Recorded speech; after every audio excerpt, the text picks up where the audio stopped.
Hey guys, welcome to Midnight Screaming. My name is Melanie, and last night I went and saw Inside Out 2, directed by Kelsey Mann, starring Amy Poehler, Phyllis Smith, Maya Hawke, Tony Hale, and many more. The film follows young Riley. She's a preteen, she's happy and healthy, she loves hockey, she loves her family, she loves her friends. Joy and the other emotions have been helping Riley maintain a happy, healthy life by taking some of the more negative choices, memories, and repressing them and moving them to the back of her mind to kind of deal with later. We see Riley compete in a hockey game. She wins with her friends. She's so excited, and she gets invited by the high school hockey coach to come for a weekend camp with her friends. She is beyond excited, and she cannot wait to spend the time with her friends, playing hockey, and possibly getting noticed by the coach so that they can get into the high school hockey team in the new year. Riley goes to sleep. All is well. The emotions go to sleep, and all of a sudden in the middle of the night, they are woken up by a strange noise. They come out and they see the puberty button. It's flashing. They don't know what it is. All of a sudden, this demolition crew comes in, changing up the board. They're wondering what's going on, and they let them know, we're making room for the new emotions.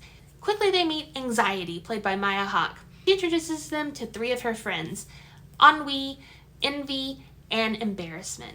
The original crew is kind of taken aback by this sudden change. Riley wakes up the morning of camp to find out that she is going through puberty. She is dealing with all these new emotions, some physical changes. She's confused and doesn't quite know how to deal with all these new emotions. On the way to camp, she learns from her two best friends that they will not be attending the same high school as her. So she's struggling to deal with those emotions, as well as feeling the pressure to fit in and impress the high school hockey girls that are at this camp in hopes that she might be accepted and make new friends and get on the team. Riley is struggling with the emotions of, I want to spend time with my friends, this might be our last big full weekend together, and oh, I really want to be cool and I want these older girls to like me because I want high school to be easy.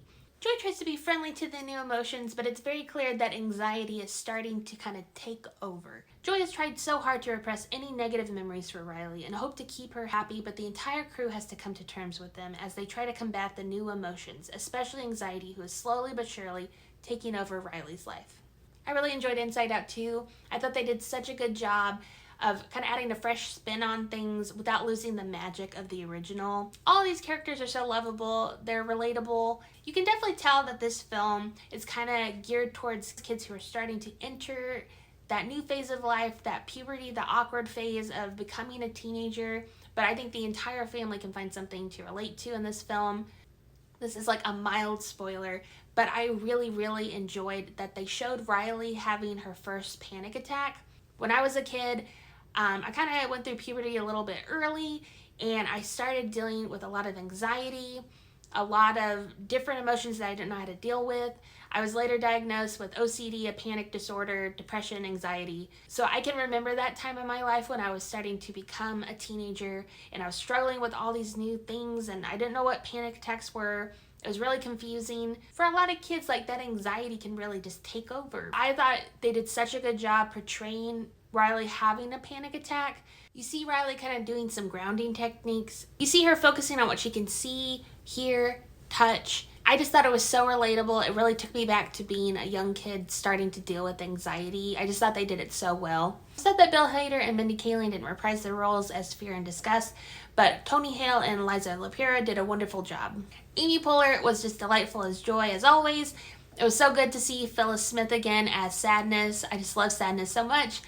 I thought Maya Hawke did a wonderful job as Anxiety. I thought her voice was great. This film did just a wonderful job at navigating some really complex emotions in a way that the whole family can relate to and enjoy. Becoming a teenager and going through puberty is just messy and embarrassing, and it's just really hard because sometimes your emotions kind of contradict each other. It's sad watching Riley kind of leave the simplicity of childhood.